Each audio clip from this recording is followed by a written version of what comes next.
We are going to complete the second part of the chapter. This is Jodi's form. So before starting the second part, let us see what we read in the first part of it. In the first part, we saw that how Jodi, the name of a boy, how he saved his father's life by killing a doe.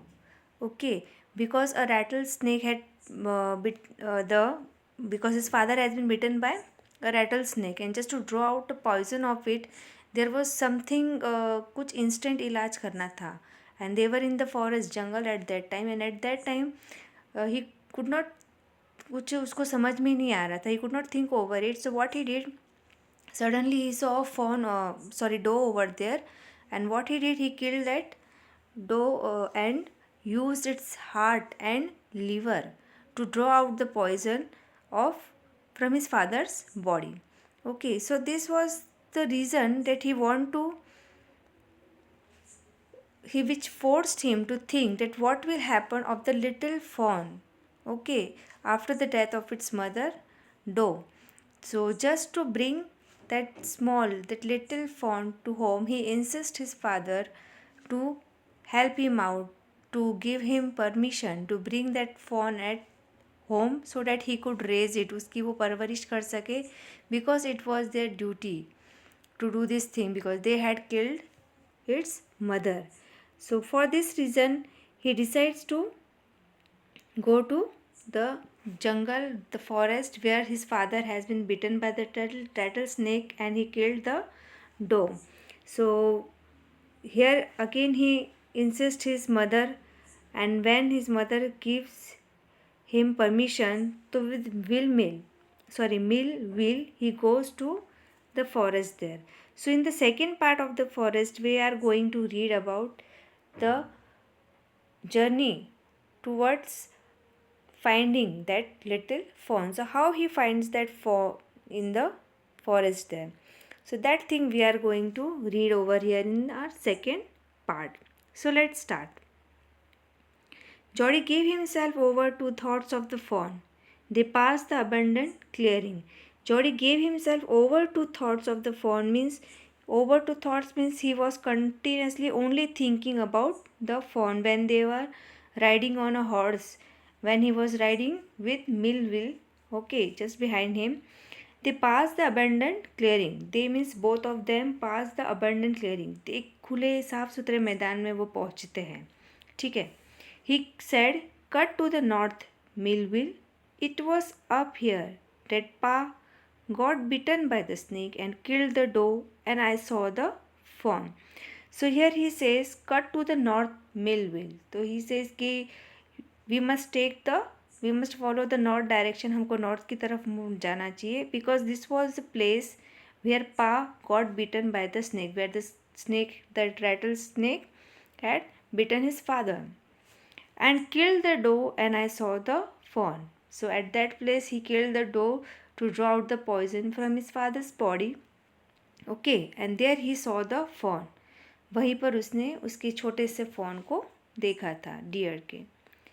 Suddenly Jodi was unwilling to have Millville with him. It means suddenly Jodi was unwilling to have Millville with him means he don't want Millville to come along with him further. वो नहीं चाहता था कि आगे के जो सफ़र में उसके जो सर्च करने का फॉर्म को सर्च करने का जो सफ़र है उसमें मिलविल उसका साथ ना दे. वो चाहता था कि वो अकेला ही उसको ढूंढे.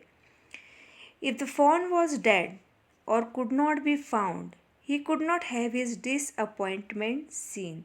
It means disappointment means sadness, दुखी होना, ठीक है. तो वो ये कहता है कि if the fawn was dead, अगर वो फॉन मुझे डेड मिला, ठीक है, या फिर मिला ही नहीं, और could not be found, he could not have his disappointment scene.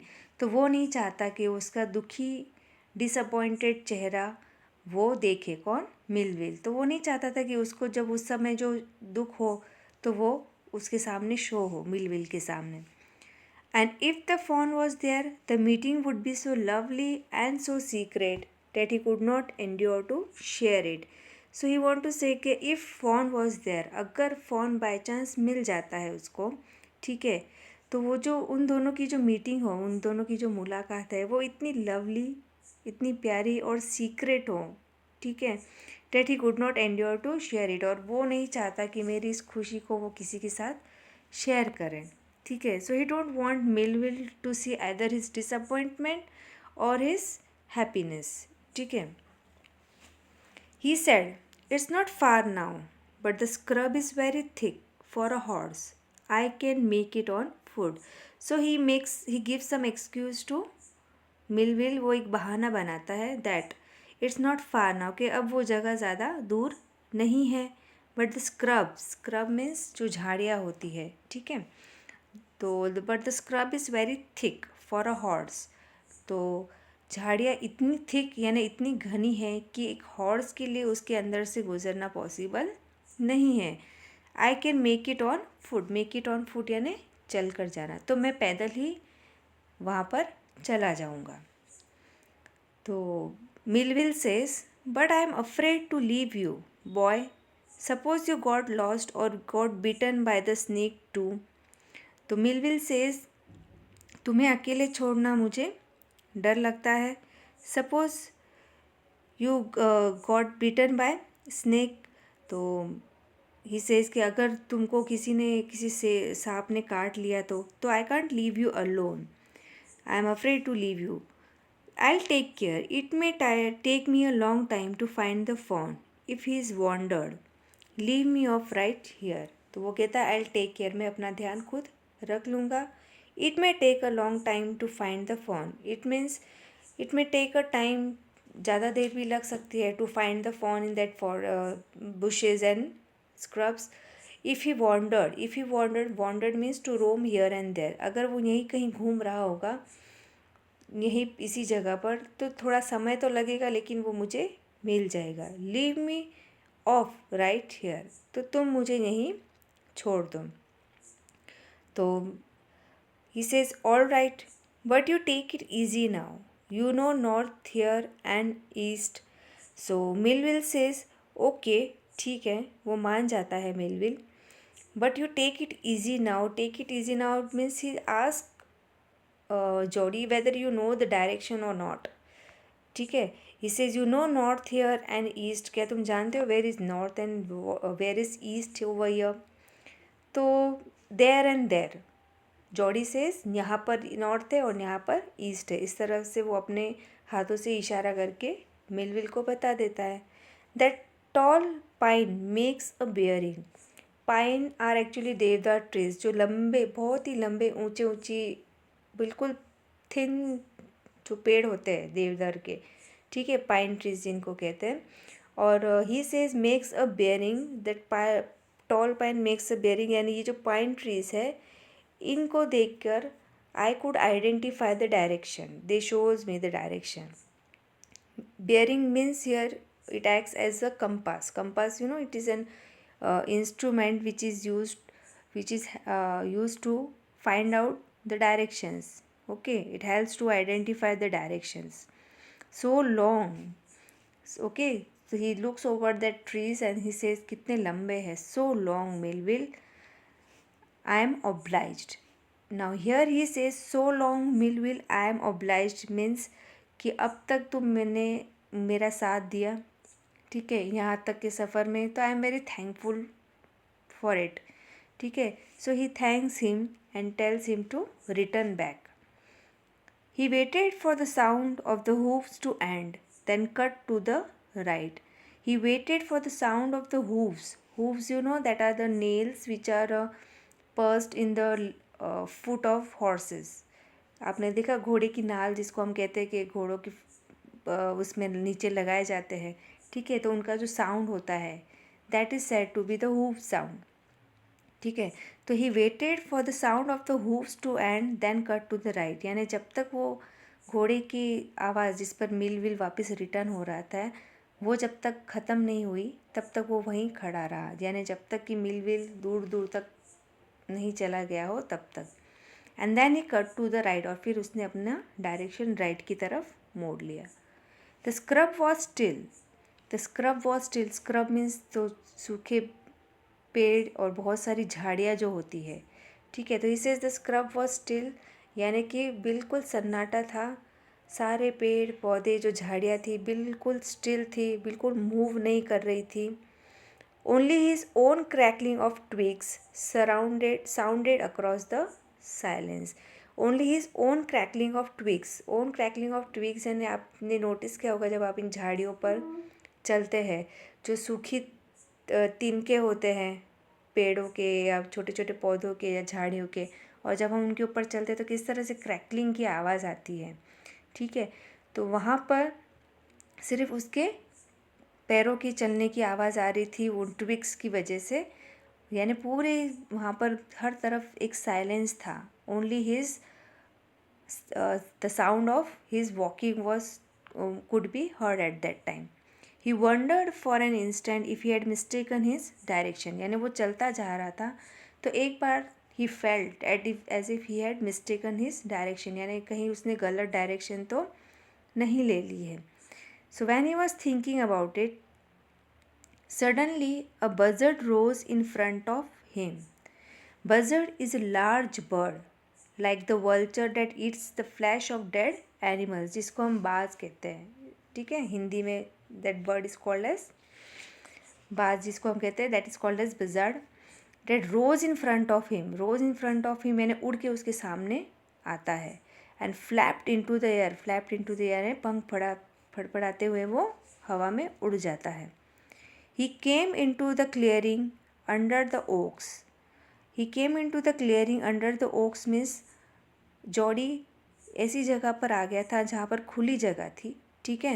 Under the oaks यानी that long trees, oak trees were there and he was standing under those trees. Buzzards sat in a circle around the carcass of the doe. Carcass is the dead body of the animal. ठीक है। तो बजर्ड्स यानी एक नहीं और भी बहुत सारे बजर्ड्स वहाँ बैठे थे और वो सर्कल में बैठे हुए थे। किसके? जो डेड बॉडी थी किसकी? डो की। ठीक है, जिसको उसने जॉडी ने एक दिन पहले ही वहाँ पर मार दिया था।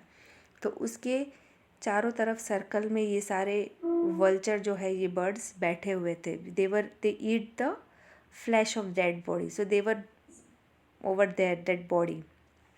They turned their heads into their long scrawny necks and hissed at him.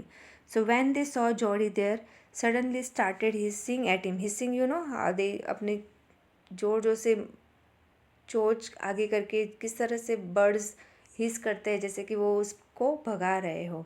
So that kind of sound they were making at him. He threw his bow at them and they flew into an adjacent tree. He was having some stick was there along with him. उसके साथ कोई एक लकड़ी थी वो साथ लेकर चल रहा था, तो उसने सडनली वो उनके ऊपर फेंक दी।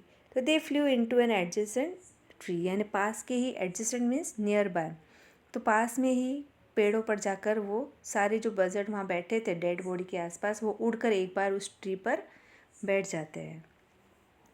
The sand showed large cat prints, but the big cats killed fresh, and they had left the door to the carrion birds. It means the sand showed large cat prints. It means there he saw the cat prints mean we could say leopard. ठीक है, चीता कह सकते हैं, cat की category के जो होते हैं लेपर्ड या फिर चीता। तो he says the cat prints but the big cats killed fresh यानी कि ये जो लेपर्ड्स होते हैं ये एक दिन पहले क्या कोई भी डेड एनिमल होता है उनको नहीं खाते हैं। ठीक है। तो उसने कैट प्रिंट वहाँ तो देखे, but he thought that they wouldn't have eaten the flesh of that doe. They had left the doe to the carrion birds, so he think that definitely that doe had been left for those birds which were sitting there, that buzzard. He parted the grass at the place where he had seen the fawn. So he says he parted यानी हम हाथ से किस तरह से झाड़ियों को side में करते हैं रास्ता बनाने के लिए, तो same thing, he parted the grass at the place where he had seen the fawn. तो उस जगह पर वो जाता है जहाँ पर उसने उस फॉन को कल देखा था उसकी मदर के साथ। It did not seem possible that it was only yesterday. विश्वास नहीं हो रहा था कि कल का ही दिन था। The fawn was not there, यानी वो जो फ़ॉन जिसको उन्होंने कल वहाँ पर देखा था वो उस जगह पर नहीं था. He circled the clearing. He circled the clearing means the place where he was standing. एक बार उसने मुड़ के चारों तरफ गोल घूमकर देखा. There was no sound, no sign. ना तो उस फ़ोन की कहीं भी कोई आवाज़ थी, ना ही कोई नामो निशान. The buzzards clacked their wings, impatient to return to their business. Now here see the line, the buzzard clacked their wings. यानी आपने जनरल देखा होगा कि मोस्ट ऑफ बर्ड्स जो होते हैं, suppose you may take the example of crow, कौवे, वो अगर कोई चीज़ खा रहे होते हैं हम उसको उड़ा देते हैं तो वो पेड़ पर बैठता है और वेट करता है कि हम कब वापस जाए और वापस वो उस चीज़ के ऊपर खाने के लिए आ जाए. तो उसका जो बिहेवियर होता है उस समय पंख फड़फड़ाना, आवाज़ निकालना. So same thing this buzzard were doing that. What they were clacking their wings, वो अपने पंख फड़फड़ा रहे थे. इम्पेशेंट, बहुत ही एक्साइटेड, यानी कब जोड़ी वहाँ से हटे, वहाँ से जाए और वापस अपने बिजनेस में लगे. कौन सा business? That they were eating the flesh of the doe. He returned to the spot where the fawn had emerged and dropped on all fours, studying the small hoof prints. He returned to the spot where the fawn had emerged. यानी वो उस spot पर जाता है, उस जगह पर जहाँ पर उन्होंने फ़ॉन को देखा था. And dropped on all force. Dropped on all force यानी घुटनों के बल, 2 हाथ और 2 पैर. ठीक है. Studying the sand for the small hoof prints, और झुककर वो ये देख रहा था कि शायद उसके पैरों के कुछ निशान मिल जाए. The night's rain had washed away all tracks except those of cat and buzzards. तो देखकर ऐसा लग रहा था कि रात को जो बारिश हुई होगी उसमें उसके छोटे से तो फुटप्रिंट थे, तो definitely they had been washed away all tracks. All tracks यानी ट्रैक्स मीन्स एक्चुअली रास्ता, और जहाँ जहाँ पर भी उसके पैरों के निशान होंगे तो वो ऑब्वियसली वॉश्ड अवे यानी साफ़ हो गए होंगे. Except those of cats and buzzards, सिर्फ वो बड़ी कैट्स और बजर्ड्स के पैरों के निशान वहाँ पर थे, because those were big animals.